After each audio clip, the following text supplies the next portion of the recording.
Muhammadu khairul wara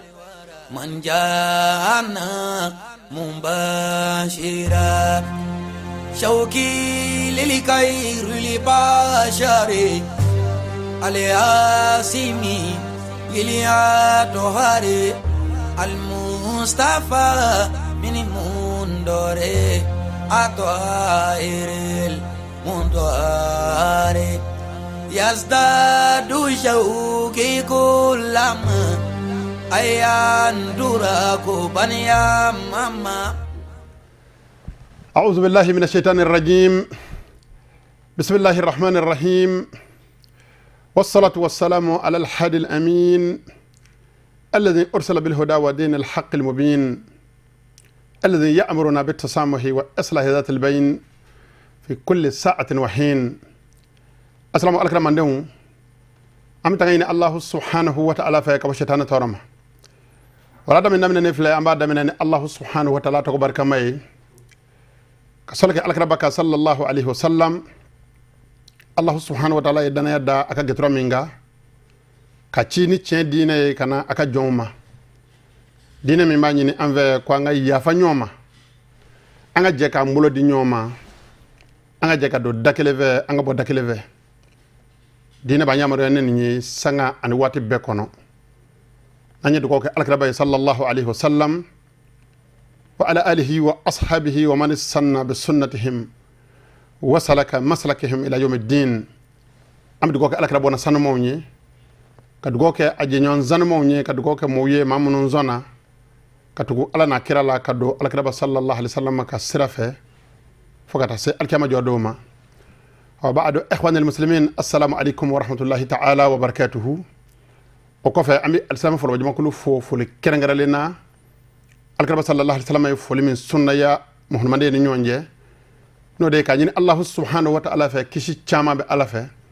hinan baraka chama be ala Allah subhanahu wa ta'ala fe ala ko ke anambal ma al-islam be la jeleka fa hadhihi hiya al-jalsatu al-ula wal 40 asalamu hun mandum Allah subhanahu wa ta'ala ka je anaka fonsira naka korta konna nan yesgi binan kelinaye lana fawqa al-minbar al-fiqh al-maliki minbar al-fiqh al-maliki 120 nas'alu Allah at-tawfiqa was-salamata wal afiya am setigi masadeli Allah subhanahu wa ta'ala kan be sababa ma Allah subhanahu wa ta'ala kan gishi kan danga Allah kan lafiya adarsul yawma insha Allah ta'ala assalamu alaikum mandum bi walada najara Allah subhanahu wa ta'ala sayakuna alal islami wal musalaha al wataniyya abina ke al islamiyya de ka islamiyya yimunyi ben ani kelenya kado dakeleve ka bo dakeleve jamana dew na nyonje faso dew na nyonje islamiyya yimunyi ni ola بولا دبنا بولي اوكا لان الحاجه قد دعت اليها على يا شيري مكوي نينك كتاما واتي كلولاني اي اودي امبلالا ونطلب العفو والسماحه والاذن من العلماء امبي كشي امبي يافا ايوا دكيني نيني اني جين دكيني انغرام كو في امبي الله سبحانه وتعالى نكبار لا نيما دبانا انفونا مكوي امرا عمره تشوكا nyama munu mbana nami pma amba feka pma nu dala ne amba feka pma nu ka jey o ko mami du ko nyini u fe o kan zama du ko la wal islam jari mona alami anye wala da fi yengo joseph la ba koro al islamiyya ani ke ben doni faso don jamana de on nyonje al islamiyya tafa jembe be nafa soro ola wal musalaha yani bon watani ben mi nami no nyini ben mi nabi nan dalu jo ola jamana de on nyonje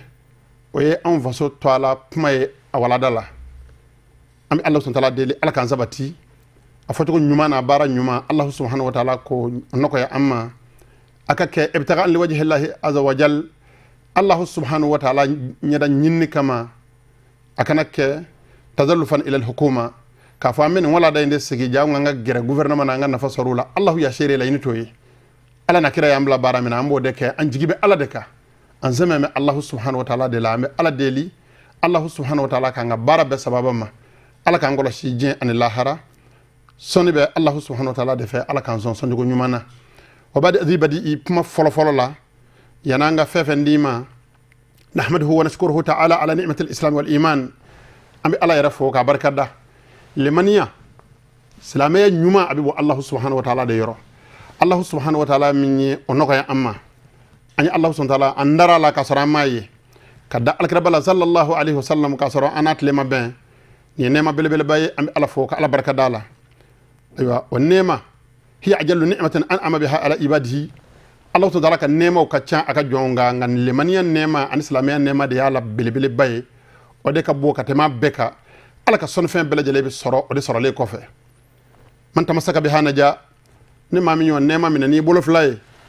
a tigilama kisira. Wa man adala anha khaba wa khasir. Ni maa min y'i kɔ don o nɛɛma belebeleba ma a bɛɛ tiɲɛna e bolo Ala kana tiɲɛ an bolo. Ni maa min b'a fɛ ka o nɛɛma yɛrɛ sidɔn, ni maa min b'a fɛ k'o nɛɛma sɔrɔ a donda fɔlɔfɔlɔ a miftahu n'a kile o de ye a sidɔnni yɛrɛ ye. Silamɛw ka kan ka dɔn silamɛya yɛrɛ ye min ye, a ka kan ka fɔ mɔɔw ye silamɛya ye min ye. Fɛn min donna an kan, fiɲɛ goni min donna an kan, a b'a ɲini an fɛ de an k'a fɔ mɔɔw ye ko silamɛya ye min ye. A silamɛya ɲuman o ka kan ka mɛn Alakira ka cidenw de da. Alakira sasama ma taa fiyewu f'a ye nin diinɛ in kalifa mɔɔw de ma ka taa k'a t'u bolo. Alakira sasama ko ni mɔgɔ sasama taatɔ bɛ taa ka nin diinɛ in don dɔnnibaaw bolo. Al ulama warasatul anbiya, dɔnnibaaw ye nabi ɲumanw tiɲɛtabaw ye. O kuma alisilamɛya faamu, alisilamɛw ka ladilikɛlaw, alisilamɛw ka ladili dalanɛ o man ka kɛ diɲɛ conférencew ye. Conférencew de bɛ diɲɛ kɔnɔ bi, tubabu sariya la, tubabu baarakɛlaw da, olu de bɛ ka kuma silamɛw fɛ ko silamɛw ay sabali a ka kan ka kɛ tan de, a ka kan ka kɛ tan de. Ne ko subhanallahi o kuma an yɛrɛw taara mini. Subhanallahi anw karamɔgɔw taara yɔrɔ jumɛn? Anw ka diinɛ anw de y'a kalan, anw de y'a sidɔn. Ni diinɛ tɛ sɔn min ma anw de b'o dɔn. Diinɛ bɛ sɔn min ma nahnu adra bi zalika anw b'o de dɔn ka tɛmɛ maa wɛrɛw kan. O kuma an ka kan ka ladiriya ka jɔ ladiriya jɔyɔrɔ la. Diinɛ tɛ sɔn min ma k'o fɔ mɔɔw ye. Ni maa min ye o sɛnɛ kɛ k'a fɔ mɔɔw ye ko nin ye nin min kɛ nin d'a la. N'a fɔra ko conférencew de bɛ animé diɲɛ kɔnɔ, ko conférencew de bɛ na sira jira silamɛw la. Asilamɛw nin tɛ kɛta ye nin man ka kɛ. O conférencew ye fɛn ɲumanw ye ani kɛ ka kan, nka a ka kan ka fɔ silamɛya dɔnnibaaw ka kɛta kelen kɔfɛ. O kuma n'a fila bɛnna ɲɔgɔn ma, n'a fila ye ka fɔta kɛra kelen ye, hum yastadilluna bil adillati al aqliya, olu bɛ dalu jɔ ni hakili ka daluw ye. Nahnu nastadillu bil adilla naqliya, anw bɛ dalu jɔ ni Qur'an nasuw ye. O kuma a bɛ sabati, a bɛ dɔn k'a fɔ ko an bɛ min na an b'a sidɔn, a bɛ dɔn k'a fɔ an ka diinɛ ye min ye, an ka kira ma taa k'an don sira jugu kan. A conférence dɔ animé n'an fɛ yan kɔsa in na, ayiwa palais de sport la, o k'o de ye a 8e conférence ye min animé na ministre minnu ɲɛsinnen don enseignement supérieur ma, olu de farala ɲɔgɔn kan ka animé, u ye kuma ɲuman dama de fɔ. Ne ko subhanallahi a ka kan ka mɛn anw de da ka sɔrɔ k'a mɛn ninnu da, n'o kɛra dalu fila bɛ kɛ kelen ye. Diɲɛ bɛ sira ɲuman da. Insha Allahu ta'ala naishu fi dhalika hatta yudrikana al-mamatu, an bɛ balo k'a fɔ saya ka s'an ma. La nakhafu fi dhalika lawmata la'imi, an de sira jalaki b'a ka jalakili ɲɛ o la. An karamɔgɔ ye min jira an na nin don. Insha Allahu ta'ala i tulo ma jɔ i bɛna dɔn k'a fɔ ko conférence min bɛ min fɔ ye an'anw ka Qur'an bɛ min fɔ, n'a y'a kɛlen ka ɲɔgɔn jɛ hakili ye dɔ fara a kan. Qur'an ye min fɔ an bɛna f'i ye, an b'a sabati ye. Hasa kɛnɛma nasu ye min fɔ silamɛya la, an b'a sabati ye. O kuma i b'i sen don sɛnɛ sabara la, n'i ka sabara n'o fɔra ɲɔgɔn kɔ, e de bɛ nkalon la ɲɔgɔn Ala ka diinɛ ka ɲi. A jɛlen don ka tɛmɛ jɛya kan, a faamucogo ɲuman an bɛ Ala deli Ala k'o di an n'an balima alisilamɛw ma. Alisilamɛw dɔnnibaaw ye min fɔ an ye silamɛya taarifu la, silamɛya dabitu la, o de ye huwal istislamu wal inqiyadu lillahi ta'ala bi ta'a, o de ye ka sɔn Ala la, k'i majigin Alahu subhanahu wa ta'ala ni bato ye. Kabini man i yɛrɛ kun di Ala ma kaban, n ye n yɛrɛ di Ala ma wa n ye majigin a ni bato ye, e tɛna dɔn k'i t'i yɛrɛ ta ye bilen. O kuma i tɛna dɔn k'i tɛ se ka kuma i yɛrɛ kun sago la, i tɛ se ka taama i yɛrɛ kun sago la, i tɛ se ka da i yɛrɛ kun sago la, i ka kɛtaw bɛ kɛ wafqa nasl kitabi wa sunnati, Qur'an ko cogo min na, Alakira ka sunna ko cogo min na, dɔnni sidɔnbaaw ka cogo min na, e ka kumaw ka kan ka kɛ ten sa de, i ka lahalaya ka kan ka kɛ ten. Wa huwa ala 5 qawaida silamɛya jɔmɛ jɔsen 5 kan. Wa qad rawiya an ibn Umar radiyallahu anhu, Allah subhanahu wa ta'ala ka gɛtura ka kalanden, Alakira sallallahu alaihi wasallam ka kalanden dɔ ye Abdullah ibn Umar ye sɛnɛ mɔri denkɛ don. Allah kalla ka bɔ ale ma ko Alakira ko sallallahu alaihi wasallam bunyal islam ala 5, ko silamɛya jɔmɛ jɔsen 5 kan. Shahadat an la ilaha illallah, ka shari'a ka fɔ Allah subhanahu wa ta'ala masa kelen ye. Wa iqa'i salati, ka seli jɔ ka cɛ ɲɛ. Wa ita'i zakati, ka jaga di ka cɛ ɲɛ. Wa sawmi ramadana, ka singalo sun ka cɛ ɲɛ. Wa hajju baitillahi alharami, Allah subhanahu wa ta'ala sɔnna i ka taa Ala ka so hiji k'o fana kɛ ka cɛ ɲɛ. Ash-Shaykhayn Imam Bukhari ni lakali ani Imam Muslimu. Humma al-imanu, nin de ye silamɛya dakɛɲɛ ye, limaniya bɛ tugu o la. Humma al-ihsanu, o kɔfɛ ɲumanya bɛ tugu o la. Silamɛya ye jɔyɔrɔ 3 ye, a marhala fɔlɔfɔlɔ ye ayiwa silamɛya ye, a filanan ye limaniya ye, a sabanan na laban o ye ihsanu ye ɲumanya. Asilamu wa man takhallaqa bi akhlaqihi, ni maa min ye nin sɔrɔ silamɛya dɔ n'i bolo o tuma mun ɲininen don i fɛ sa i jogo kɛ silamɛ jogo ye i jogo kɛ silamɛya jogo ye ni maa min y'o jogo ɲuman fara silamɛya baara ninnu kan wa hafaza ala hadhihi a ye tangani kɛ nin k'a ka kɔlɔsi sara musliman haqiqiya o tigilama de ye silamɛ ɲuman ye wa masiruhu ila aljannati a tigilama ka ayiwa laban yɔrɔ ye alijinɛ ye الدار التي أعدت للمتقين سمين الله سبحانه وتعالى يعلبه على يسرين بوي ولا يتم ذلك أيضا إلا بمراعاة حقوق الخلق أمي تشيفو نيوني سلاميات دكيني فانا كوفي سلاميات سكا سبتي كواكي نفا كيسي الجنما إلا بمراعاة حقوق الخلق فيك على كدبه ونغا حقا كل شيء قال صلى الله عليه وسلم على كدبه كوكا فو أي على كدبه الخلق عيال الله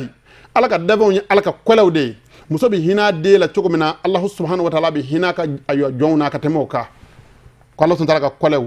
ak ode aka dafew ni fa ahabbuhum ila Allah anfa'uhum li yalihi ala ka jon bele jele la ala be min fe ka tema bele jele ka de min ba ka jonna fa ka chaya min hina ka jonna min ka jon ve op man ni gele ke wala fen no be dangari Allah subhanahu wa ta'ala ka jonga adamadiyana ngalo ka bidun haqqan shar'i Allah subhanahu wa ta'ala bari'un min aywa min zalika ala barile do kabo o walema abarile do kabo o wale kebo ma hum fi wadi wallahu subhanahu wa ta'ala fi wadi am ala jil ala ka kil mande ama wa qala aida ala ka kokora al muslim man salama al muslimuna min lisanihi wa yadihi kuna mi faka salama yaraddo ko salama de mami ni salama o kishra adalane ana bolo torama wa khataba yawman ala ru'us al muslimin assalamu alaikum mandum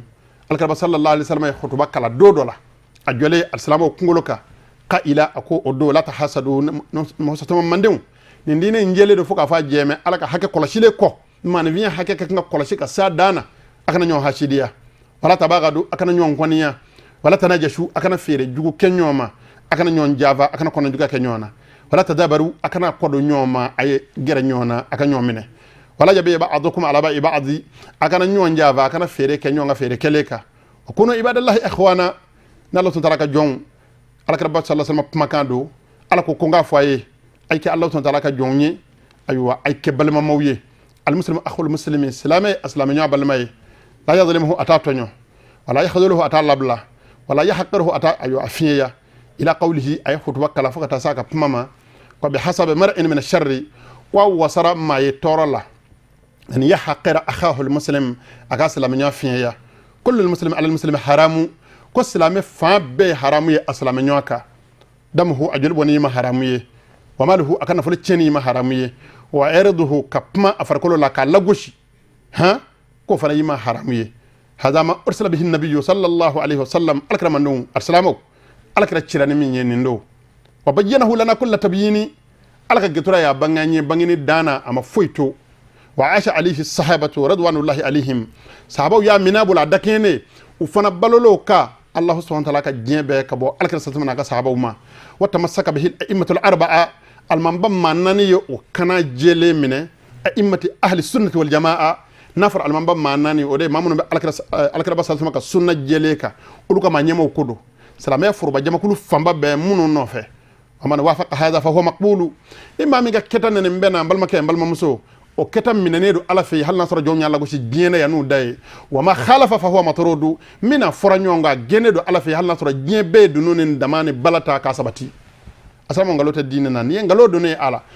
ashirambal do det mana Allah ta'ala ka hagil mande amma wa hada dinu samha unin dina nokoy ya hatar ma ghayruhu min al-adyani dina wara min al-adyani samawiyya dina wara mun jingina ka bakka kolola kana di aywa kiraw madu ma koloka ya abo dina be bunye ku karama alka sasma hijira le ka makka kata madina atara sura madina sigi me yahudiya dugu ni nyonje bani qurayza tabay bani qaynuqa ubay bani nadir ubay ha khaybar ubay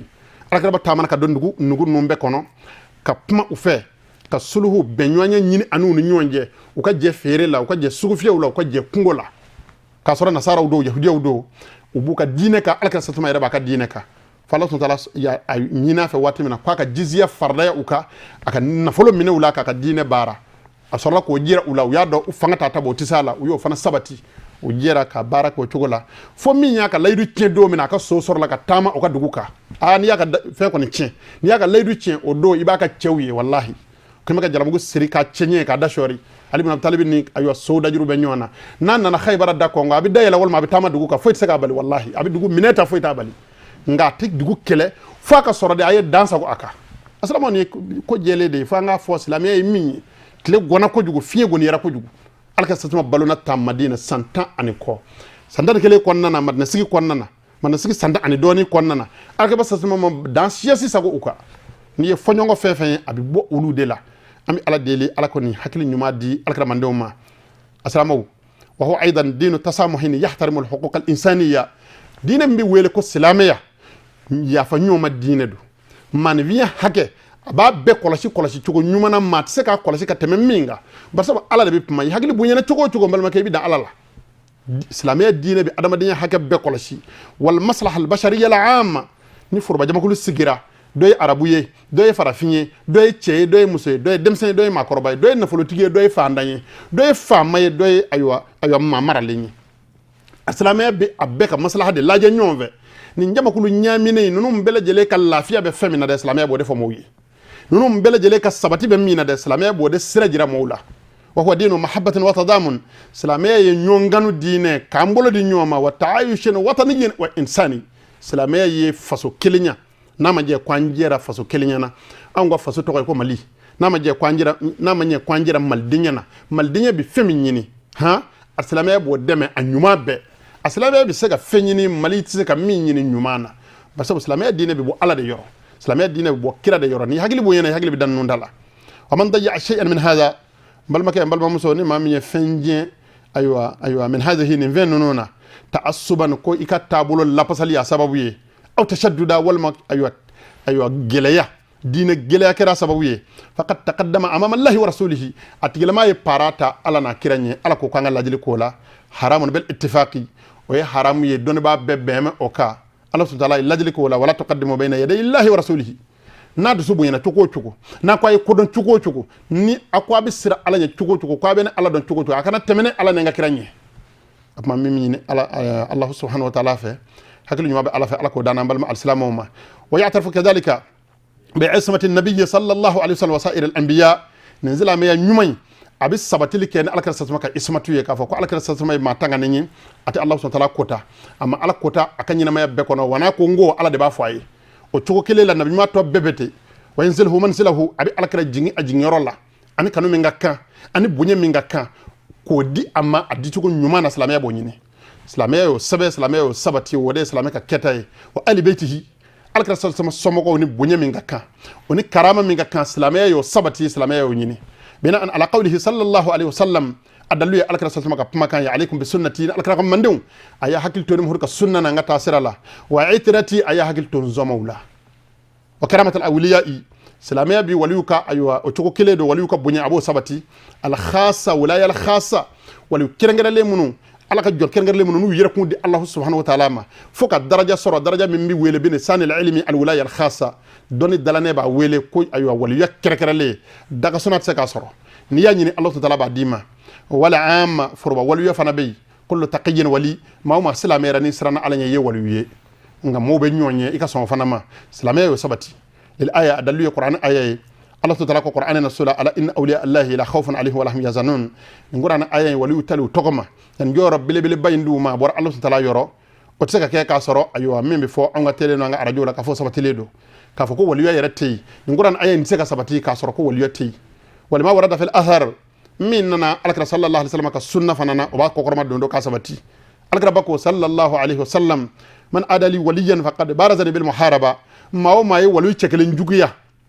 ki jo walu chekelen contour la atigila maye aywa kele nyini ne alakra bafe ay mamuru foshi ka nyini ne refe nge mamuru foshi anga ngwa danyona assalamu alaykum keledo wa tabarruka salamain abi sabatili kene aywa baraka nyini bel qur'ani ni qur'ani wa asma illahi al-azami an allah subhanahu wa ta'ala to bele baw wa tawassul bin nabiy sallallahu alaihi wasallam anika alakra sallallahu ke furanje ni allah subhanahu wa ta'ala che abini vana sabati aywa wal athari alakra no fana ko lu baraka nyina bo fana sabati wal amakin al mubaraka yoro baraka le munum be al islamiyya bolo jendu ma ko le 120 abulu fana baraka nyina sabati wa qad sabaqa al istidlal bi adillatiha wala da nyefela la ne ndalu jora nefe iye ibi segi kata uluma an sey ka tele baraba nyefe am ala deli alaka hakil mandi anambal al salamu ma wa yathbutu al ihtirama bayna al muslimina bi sifatin amma wa sifa khassa islamiyya bi nyombunye nyonganu nyon gashi sigi abo sabati islamiyya kelengele ben nyon jabe sifa ama ni furuba ketuko yayi furuba je islamiyya belejele mamun zabati le do no islamiyya jukoro ambe bi nyon bunya ambe bi nyon garama islamiyya furuba bunya ambe ju aywa ni robola wa sifa khasa kelengele le nyana ni min fana chesirla ka don nyini ka soro ke chesri ka alen sene nyini ka soro ke chesri ka ala batu tugu nyumana doni bara bonye be fara otigala mataka o ka aywa mangutu be ka mangutu kerengara lenyi o kuma mobi nyonda no yorode aslama ka famu de ni wa ziyarata wa du'a wa sadaqata lil amwati salama bi kata shufo ka dugo ka shuye ka sarakati bo salama shuye aslama ni zabati hada huwa siratul mustaqim muhun mandew ninde sira jeleye والمحجة البيضاء نندي أيوة سرتك الجيلي التي ليل هكذا هارها من جنات لك تركنا عليها الشارع الحكيم محمد صلى الله عليه وسلم الكبسة المتارك عنده تاسر الجيلي منغا من تمسك بها نجا نما من ينمنا أتكلم ما كشرة ولا يزوغ عنها إلا هالكو ما شئت الله أسرب لا فما هلك لي ألك ركوتي نما فدا أمي على ديلي ألك حكي من دي أنا بلم السلام وما إخوان المسلمين بلم السلام لو كان هذا ديننا حقيقة ننجرا أن الدين يتشينا وهو دين الفطرة كودون أن أدم دين تبيا دين دو على أدم دين دل حلا مينغا أبن يوم في عير كون يسلمين أنا نودي الذي يرضاه كل لبيب أريبي ما هو ما بين على هجل الديما يبي جنن يسون من ما فقد كان حتما لازم أكمنا بجاكويا يرلا علينا كل نحن الماليين أو مزلامو مالي دي سلام بلج ليكا خصوصا زعماء ديننا كرنا لنا عن الدين ما نيمو عن الدين بو عن الدين الله سلو عن التشريع بو كولي كجوا ندينه نذكر عن السلامية نذكر السلامية من زبط ترى كبو على كرفي صلى الله عليه وسلم إنه يتشين يكون ديوي وحقيقة نيما يادون كوتشينا نندو نو سبط ترى أواجب عليه دو ملدي كمان مسماكا كرنا لنا عن الدين ما نيمو ها الاهتمام بالتقدم واستقرار دولتنا المباركة أم بك همي كولي كجوا نعى جمانا كنيتا ani jamana ka basigi ani jamana ka sécurité aywa sabati chokoye aywa beka haminini kerngalena dine barabaw dine ma nyamo لذلك يجب المحافظة على هذه النقاط في حق دولتنا ودي كما من point saba fo asama furba jama kuliye abi wajibi yanga beki hagilto o point saba la malde chamana musoma mawma ku islamé ninde aywa gouvernement ka nyini fayde ninde aywa nafolo ka nyini fayde ninyi alaka kira ko ka min nyini islamo fe na manya kwa njema jamana dena do islamé do aywa chrétien do te aywa dinana ngambe be malide drapeau jukoro on zilamo ka jore mi mal ko la mi nyina ve nanga dina dalane ni o de nyintoy assalamu alaka men joko nyuma ana fam joko nyuma no ya ana bal assalamu ma والله الذي لا اله الا هو لا اقول هذا تزلفا الى الحكومه او رئيس الدوله على يا شيري ndene fo fiyo ko mba feka gere gouvernement wal mba feka gere jamana tigila ay hakade do islamiyaka hakado jakuya foka fo assalamu wi assalamu alaykum hakiltu ala afolo folo احترام الجهود التي بذلتها الدولة في دعم المصالحة والوحدة الوطنية بك ولكي جو أنفع فرنيونغا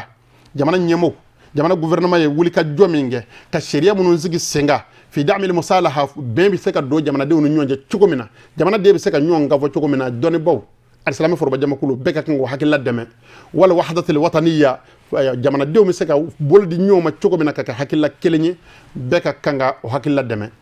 أفلانا والعمل يدا بيدي لمواجهة كل ما يهدد السلام والاستقرار في مالي أنا جاك أمبولو دي نيوما ككوالي بلجي ليبمبي كوالي نابي دانغاري أيوة مالي جمانا كباسكي أنا أيوة سباتيلا ففمي سيكريتي تشين جمانا دي تشمانا مسوما كرنا لينا السلامو أمبكا كنغان تشسري كولي كوكو كومبي ni bunye ni karamay ni sigi ka fo ye nanze ko da majira jango basigi ka saka to nona no de kera misuru be seli a erila marfa kungati shidugu kono ko salatu khairu minan nawmi ka fo watila aflati be nyongel ayu aflati saka ke nyonve jini tasma oluti nyemmi na ngele ngono wa thalithan wa akhira asabana na lama تشييد جهود الحكومة في وحدة التراب الوطني والقيام ضد العنف والتطرف في مالي ايتو انا جيكا مبولو دي نيوم دي نيمو انا كومو اسام فور با جama kulu be ka gouvernement kokoroma dondo ka deme mali jamana duguma kulu ka kelenya na duguma kulu kanatla duguma kulu ka faranyo nga ka kala mali ka to ka kelenya na ka damene akoron fatle bi mali de belejele ka ke fakele bakeleni mali duguma kulu belejele ka to mali drapeau tayala wal qiyam ضد العنف ambe ka jaka wuli ka njo da sako wala be ka pmbe atipme aywa ni aywa nyon aywa lagoshi abipme ni sabali ani munyu ani chesiri anga kira baye hakili nyuma mindi amma alkire sandan sabade ke makka geleya chela o labana ka gen ka bo yere la ka blakta madina nga tara sabali Allah bana kanani bunyeni karama fanga sorale ko kana maganda yela ka islamia do akono ni sabali ye ni munyu ye ni sige ka pmani foka ben ambi ala jeli ala ko hakili nyuma di amma wal muhafaza ala hadhihi an-nuqat thalatha jango kan point sabay ka sabati ka koloshi yakunu bis khidami kafat al-wasaili fi hadha al-athar al-hayawi am nyinama ya mi ngona sisa nyinama ya amma ko be minay munu na nabi ayo foka ben noya muni nyonje abi kenni o minon labaraliye ato ngan cesel ola ibadallah allah ta'ala ka jon allah shahidu ala ya shere wa antum shuhada aw fana ya shere anna hadhihi sunnatu nabiyyina ne alkrabaka sunnaye ha alqaidu hubbul watani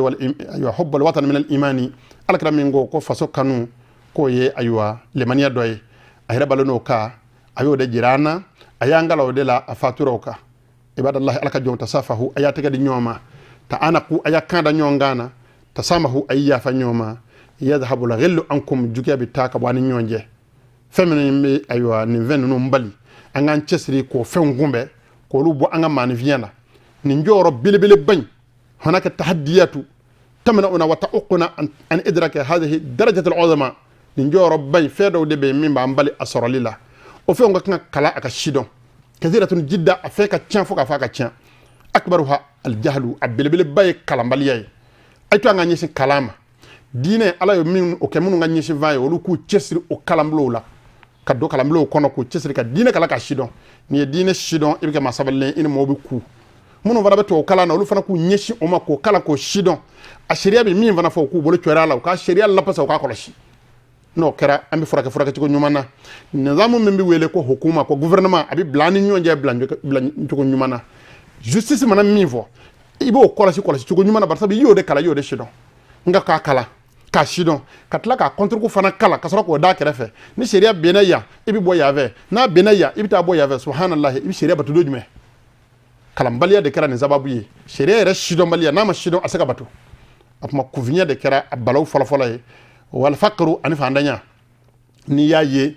an dara ka diinɛ yɛrɛ karamɔgɔw to kalanbulaw yɛrɛ kɛra bɛɛ taara ndamana bɛɛ taara faransi bɛɛ taara espagne fandanya damatɛmɛ de y'a sababu ye o kuma an ka fara ɲɔgɔn kan ka baaraw sigi sen kan bololabaara ka yiriwa bɛɛ lajɛlen ka dɔ kɛ ka dɔ sɔrɔ ni dɔɔnin b'i bolo k'i y'a sɔrɔ i wɔsi la i lafiyalen i bɛ se ka ala ta fɔ parce que i jigi b'a kan sini min bɛ dun o bɛ yan a to an k'an cɛsiri fandanya bɛ silamɛ dɛsɛ i ka baara la ala k'an kisi a ma ala ko k'a ka alaya kama a sabanan n'a laban wa adamu sam'i wa ta'ali wilatil umuri ala kɛra ka walada laban ko silamɛw a ye to a ɲɛmɔw kɔ a ye ko to ɲɛmɔw ta la a silamɛw a ye to an ka kɛ alahu jati kama an ka dɔnnibaw lamɛn wa an ka to dɔnnibaw kɔ minnu ɲɛma k'u yɛrɛ fara u kan k'a sɔrɔ u dɔ ta a ye to an ka sabali ala jati kama an ka segin an kɔ an ka to karamɔgɔw kɔ an ka karamɔgɔw lamɛn an ka sɔn u ta ma n'u ko an ka da yɔrɔ min na an ka dan ye n'u ko an ka min kɛ ko ala n'a kira ko ten an k'o kɛ n'an sabala nin jogo in ka jɔyɔrɔ belebeleba min fɔlen filɛ an bɛ se a jɔyɔrɔ ma ala ka nɔgɔya n'an balima alisilama bɛɛ lajɛlen ma ala ko k'a ka alaya kama dakata alina sa'atu allah subhanahu wa ta'ala kɛra seere waati ye an da an bolo ma n'o tɛ insha allahu ta'ala fɛn minnu bɛ nin fɛn in bali n'o kɛmɛ ka dangari an ka adamadenya na ko n ka d'an ye k'o di alisilamɛw ma nka nin fɛn saba bɛɛ k'i hakili to nin na bɛɛ k'i cɛsiri k'i sen bɔ nin na i cɛsiri k'i sen bɔ kunfinya na kala minɛ n'i bolo ye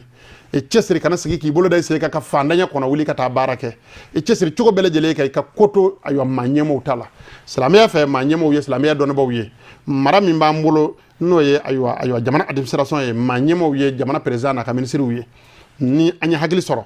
ka baara kɛ ni hakili ye kosɛbɛ a fila bɛ fara ɲɔgɔn kan wa a bɛ cɛ ɲɛ ni jamana ɲɛmɔw ma diinɛ ɲɛmɔw bali kuma na o m'u bali u ka baara la o ma misiri bali jɔ la o ma foyi bali min bɛ silamɛya wajibiya dɔ fɔ o tuma fila bɛ fara ɲɔgɔn kan ka jɛ ka baara kɛ kɛcogo ɲuman na alakira y'o de fɔ ko n'o ɲɛna don min na ale muhamanden bɛɛ bɛ ɲɛ ni muhamanden ɲɛni bɛ jamakulu fila ka ɲɛni na al umara u faamaw wala faqahaw ani dɔnnibaw ala k'a fila ɲɛ ka di an ka jamana ma ala k'a fila ɲɛ ka di alisilami jamana bɛɛ lajɛlen ma barakallahu li wa lakum fil qur'an al azim wa fi hadith nabiyyihi al karim innahu huwa as-sami'ul alim rabbana atina fid dunya hasana وفي الآخرة حسنة وقنا عذاب النار سبحان ربك رب العزة عما يصفون والسلام على المرسلين والحمد لله رب العالمين